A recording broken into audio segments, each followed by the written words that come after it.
નમસ્કાર ખેડૂત મિત્રો, આજે હું આવી ગયો છું જુનાગઢ જિલ્લાના વિસાવદર તાલુકાના ઢેબર ગામે. ત્યાં રાજેશભાઈ સોજિત્રા કરીને છે, જે પ્રગતિશીલ ખેડૂત, અનોખી ખેતી કરેલી છે. આપણે અહીંયા મુખ્યત્વે ઘઉં, ધાણા, ચણાનું એવું વાવેતર થતું હોય છે. અલગ જ પ્રકારની ખેતી કરેલી છે, જેમાં એને બટેટાનું વાવેતર કરેલું છે. જુઓ મિત્રો, આ બટેટા નજીકથી જુઓ. બટેટાનો એક કેરો વાવેલો છે ને ટ્રાયલ કરેલી છે. સારા એવા બટેટાનું ઉત્પાદન પણ મેળવેલું છે. જો મિત્રો, બટેટાની સાઈઝ જુઓ તમે મિત્રો. શું રાજેશભાઈ?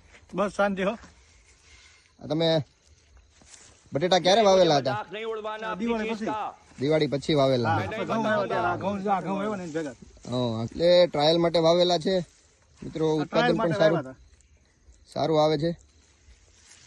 નેક્સ્ટમાં વિચારે છે કે 5-10 વીઘાના ખેતરમાં વાવવા.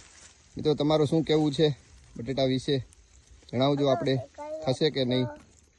તો રાજેશભાઈ, તમે આ બટેટા વિશે થોડું સમજાવો કે આ કયા પ્રકારની જમીન અનુકૂળ આવે છે, કયું વાતાવરણ અનુકૂળ આવે છે, કઈ રીતના આની માવજત શું કરવાની હોય છે, તો તેના વિશે 2 શબ્દો તમે જણાવો થોડા ખેડૂત મિત્રોને. વાવવાની માવજતમાં તો જો કે આ ઠંડી ઋતુમાં થાય છે. ઓકે. અને દિવાળી પછી મેં વાવેલ હતા. ઉનાળામાં ન થાય, પણ શિયાળામાં થઈ જાય. મતલબ શિયાળામાં. અને આ નાના અને મોટા બટેટા છે, એમાં મોટી સાઈઝ એના પાળા છે ને વધારે મોટા થઈ ગયા હતા, અને આ જે નાના રહી ગયા છે ને એમાં નાના પાળા વધારે હતા. મતલબ કે બેડ સિસ્ટમ થી વાવવાના વધારે અનુકૂળ રહેશે. આવી રીતના પાળે હોય છે એ મોટા બટેટા થાય છે. જો આ પાળો જે છે ને એમાં મોટા પાળામાં જો આવા થાય છે, અને નાનો પાળો હતો ને એમાં જો આવડા છે. ઓકે. એટલે આપણે અનુકૂળ તો મોટા પાળામાં જ રહીએ. ઓકે. બેડ સિસ્ટમ કરવાની. બેડ સિસ્ટમ કરો એટલે તમારે ભરપૂર ઉત્પાદન આવે. જો આપણે કે આપણા વિસ્તારમાં નથી થતા, જોવો છે કેવડા છે બટેટા. બટેટાની સાઈઝ પણ તો મિત્રો તમે, બહુ મોટી સાઈઝ છે. અને આ લીલો કલર છે તેનો વિશે થોડું જણાવો કે આ લીલો કલર કેમ થઈ જાય છે રાજેશભાઈ? એ બહાર દેખાતા હોય ને એટલે સૂર્યપ્રકાશ નું ટેમ્પરેચર આવી જાય. અને આને સૂર્યનો પ્રકાશ નહીં આવવો જોઈએ. ઓકે. ઓકે. અને સૂર્યપ્રકાશ ન આવવા દેવાનો. હા. એટલે બને એટલા ઊંડા વાવવા. ઓકે. ઊંડા વાવો એટલે આવ લીલો નહીં થાય. ઓકે. જણાવો થોડા ખેડૂત મિત્રોને. વાવવાની માવજતમાં તો જો કે આ ઠંડી ઋતુમાં થાય છે. ઓકે.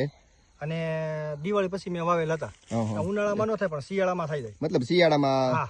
અને આ નાના અને મોટા બટેટા છે, એમાં મોટી સાઈઝ એના પાળા છે ને વધારે મોટા થઈ ગયા હતા, નાના પાળા વધારે હતા. મતલબ કે બેડ સિસ્ટમ થી વાવવાના વધારે અનુકૂળ રહેશે. આવી રીતના પાળે હોય છે એ મોટા બટેટા થાય છે. જો આ પાળો જે છે ને એમાં મોટા પાળામાં જો આવા થાય છે, અને નાનો પાળો હતો ને એમાં જો આવડા અનુકૂળ તો મોટા પાળામાં જ રહીએ. ઓકે. બેડ સિસ્ટમ કરવાની. બેડ સિસ્ટમ કરો એટલે તમારે ભરપૂર ઉત્પાદન આવે. જો આપણે કે આપણા વિસ્તારમાં નથી થતા, જોવો છે કેવડા છે બટેટા.